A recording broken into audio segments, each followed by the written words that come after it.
அதனால தான் நம்மளை சுற்றி அத்தனை சதிகள். அதில் முக்கியமான சதி என்ன தெரியுமா? இதை பாரு, ஒன்று நீ இல்லைனா நான் இல்லைனா நீ இல்லைனா நான். நமக்குள்ள வேற எவனும் நடுவில் வந்துடக்கூடாது.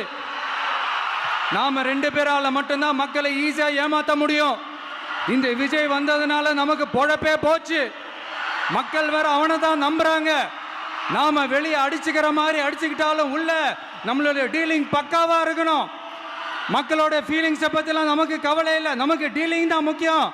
மாத்தி மாத்தி ஆட்சிக்கு வந்துடலாம்னு நினைச்சோம், ஆனா அது நடக்காது போல் இருக்கு. அதனால நீ என்ன பண்ற? எஸ்ஓபின்னு போட்டு ஒரு பக்கம் அவனை தடுத்துரு, இன்னொரு பக்கம் அவன் மேல பழி போட்டு நானும் தடுத்துடுறேன். என்ன ஓகேவா? டீலிங் ஓகேவா? ஓவர்.